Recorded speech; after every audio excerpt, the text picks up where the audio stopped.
Olá, prezados alunos e alunas, estamos aqui mais uma vez, dando continuidade à nossa disciplina Interação Humano-Computador, nessa segunda aula. Então, o período vai se estender do dia 1º ao dia 22 de novembro, por questões de aplicação do Enem, dia 8, feriado do dia 15. Bom, espero que todos estejam acompanhando e desenvolvendo todas as atividades da disciplina. A aula de hoje nós vamos tratar sobre ergonomia e usabilidade. Bom, ergonomia. Nós vemos aqui algumas figuras e alguns dispositivos, principalmente hardware, que mostram algumas formas desses dispositivos se apresentarem a nós. Claro, buscando sempre o melhor desempenho, o melhor uso, de uma forma mais confortável e mais produtiva. Bom, primeiramente, ergonomia. Vem da etimologia do ergos, trabalho, e normos, leis de regras, ou seja, são as regras e leis que regulamentam a questão do trabalho. Definição é a compreensão das interações entre o homem e outros elementos de um sistema de trabalho. Poderíamos colocar aqui o conceito de Ellen Wisner, que é um grande estudioso da área.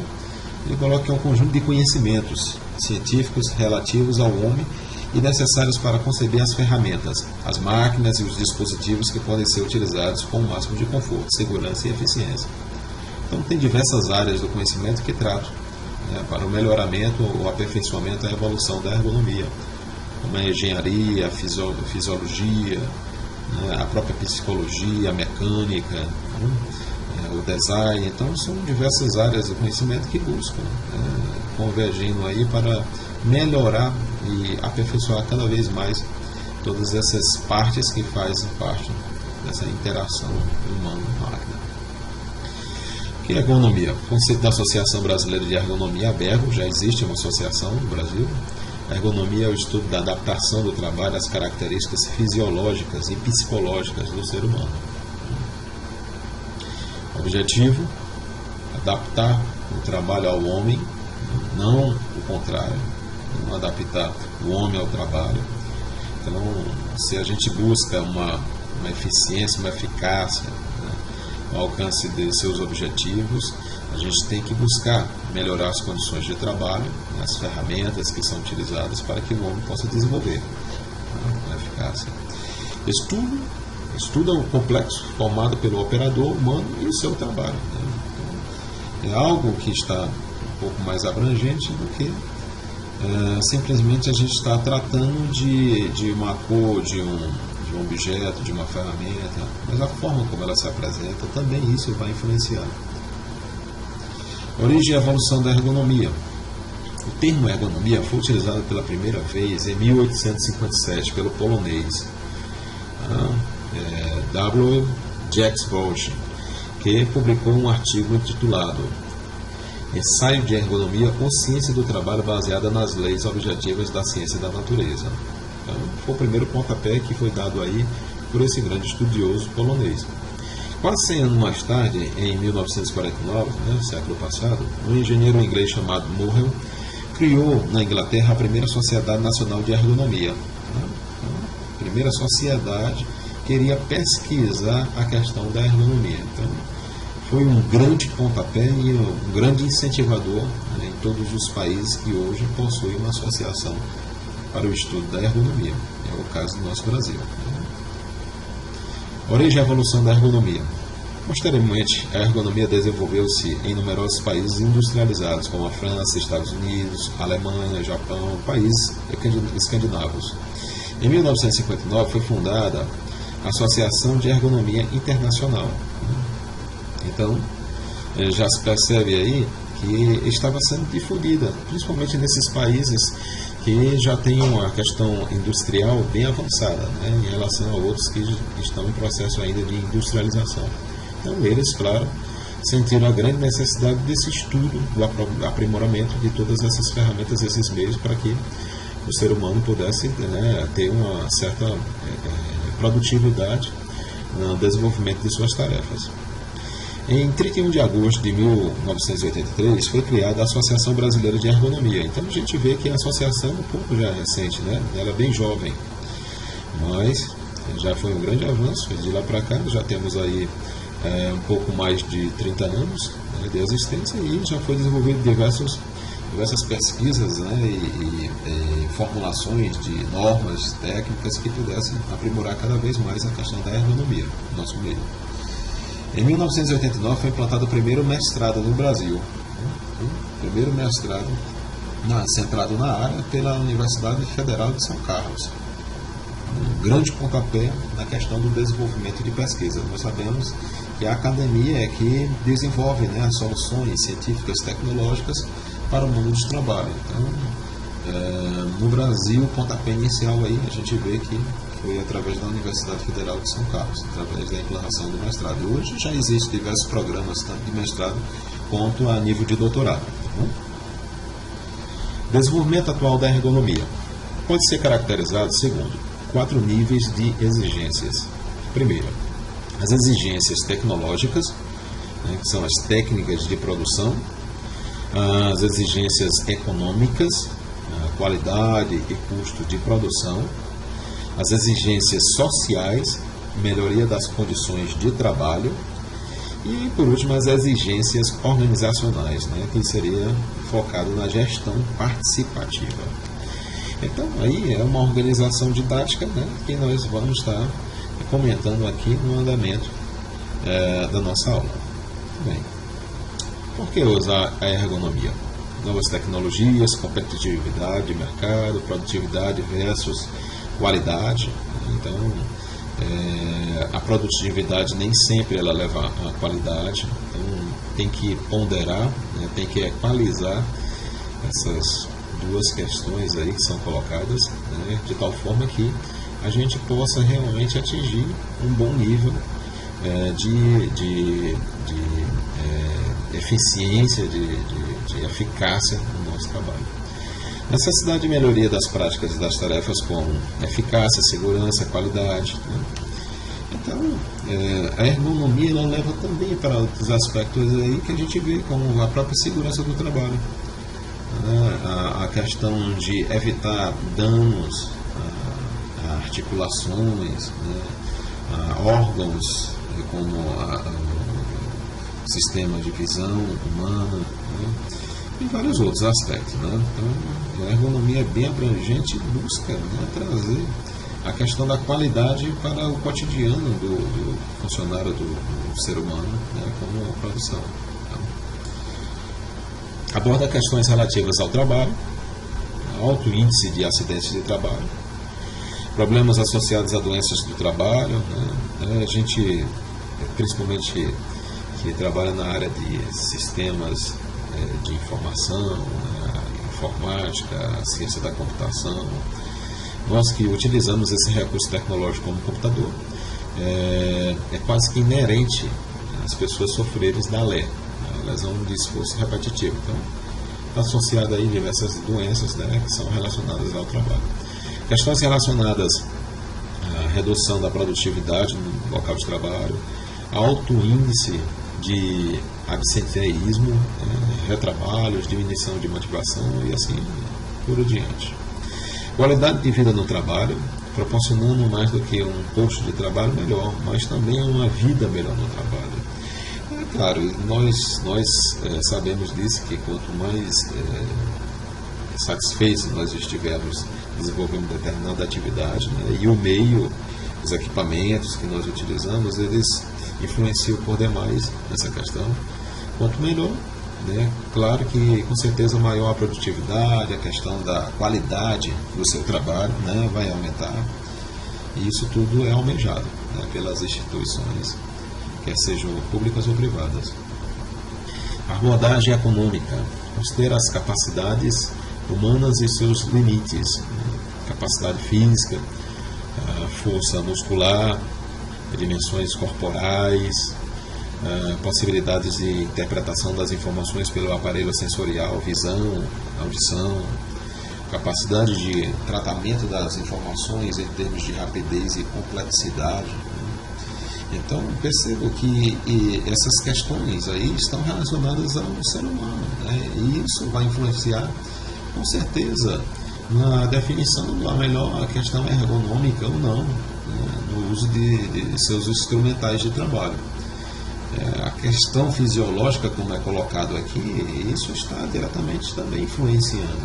né, capacidade física, tem pessoas que têm fragilidade na questão da musculatura, da coluna, então isso pode influenciar.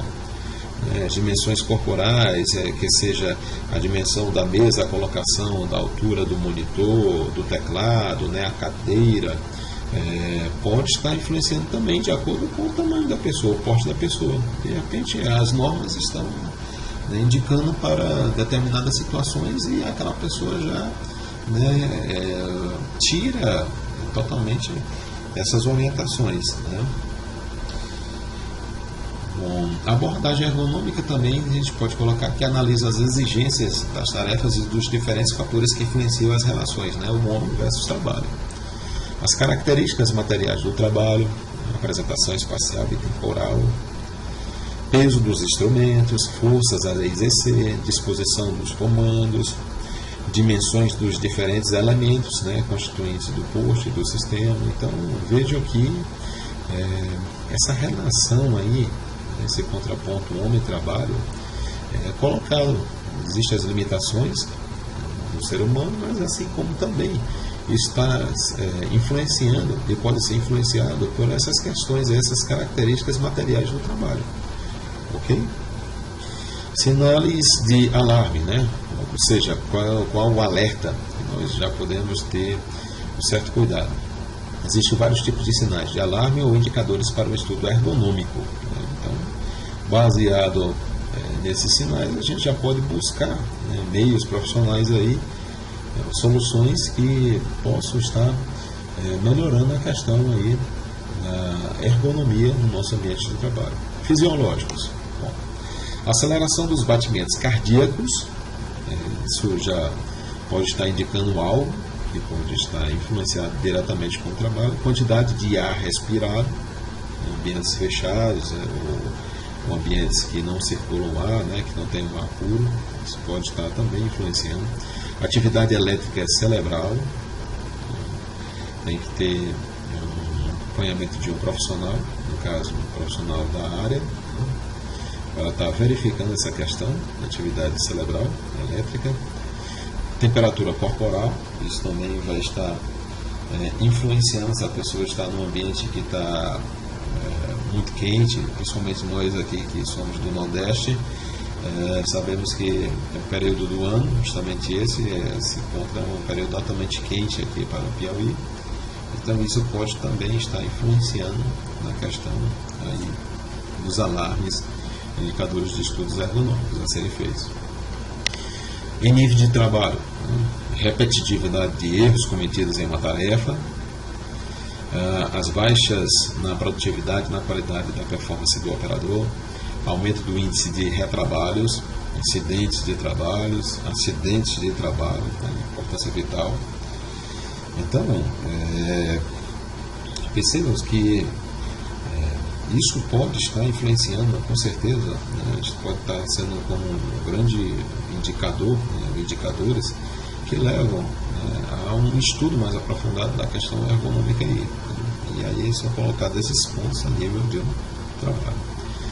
Sinais de alarmes, né, mas considerados subjetivos, né, queixas eventuais dos trabalhadores, né, contraste entre a percepção objetiva e a subjetiva, a noção de conforto. Então, pode ser que cada um tenha, né, a sua opinião. Alguns acham que a questão do trabalho lá, né, as condições estão adequadas, estão razoáveis, outros já se queixam um pouco mais. Então, deve ser investigado mais a fundo, né, e mais criteriosamente. Mudanças de comportamento, ansiedade, irritação, né? Isso também pode estar influenciando e pode estar relacionado a outras questões, né, que não necessariamente estariam relacionadas a questões do trabalho de ferramentas, né, e nem como fisiológico, mas algo que pode estar sendo estudado até mesmo pela questão psicológica e outros fatores familiares, né, mesmo problemas da sociedade e assim por diante. Bom, a ergonomia também, como é uma sub-área dentro da área da interação humano-computador, ela também não deixa de ser uma área interdisciplinar. Né? Então, é trabalhado essa questão multidisciplinar dela, e a gente vê aí que nós desenvolvemos a psicologia, a antropometria, biomecânica, engenharia, fisiologia, né? Então, são diversas áreas aí que convergem para atingir o objetivo de uma melhor questão ergonômica para a produção, né, do trabalho. Dicas ergonômicas. Bom, aí é colocada essa figura, né, resumidamente, as posições, a postura que tanto equipamentos quanto o próprio ser humano deve ter, né, diante de uma estação de trabalho utilizando o computador. A gente vê aí que, primeiramente, tem a preocupação da questão dos pés apoiados no solo, em descanso para os pés, né? E a gente vê bastante esses descansos para os pés, principalmente nas redes bancárias, né? Até porque aqueles trabalhadores passam boa parte do seu dia, né, no horário de trabalho ali, produzindo sentados. Joelhos discretamente abaixo do quadril, né? Então, jamais a gente colocar os joelhos um pouco acima do quadril, né? Eles têm que ficar um pouco abaixo, mas também não de tal forma que comprometa a questão da circulação, né, ali da sua perna junto com o assento da cadeira. A altura do assento abaixo da rótula do joelho, né? Isso vai trazer uma melhor postura, assim como o descanso de braço na altura do cotovelo, né? Já algumas normas até recomendam, se não for possível, colocar o assento do braço da cadeira, né, no nível do teclado, que seja retirado, menos que o braço ali esteja em contato direto com a mesa. O encosto adaptado à curvatura da coluna é uma questão ergonômica também, né? Até para que possa evitar algumas lesões, principalmente nessa região lombar, ombros e quadris alinhados. Nós temos aí o punho na posição neutra, né? Sem dobra, ou seja, evitar o punho, ele tem alguma cobertura ali, porque aquilo dali vai levar um esforço repetitivo, né? Ocasionando uma lesão. Teclado diretamente à sua frente, né, o mouse próximo ao teclado, né, e no mesmo nível do teclado, no caso o mouse. Bom, o monitor aí é recomendável que a tela, a parte mais superior da tela, esteja no mesmo nível de visão, né, no mesmo nível de visão do usuário. Bom, vamos agora tratar um pouco sobre usabilidade. Bom, pessoal, já a gente dá continuidade nessa outra parte de nossa aula.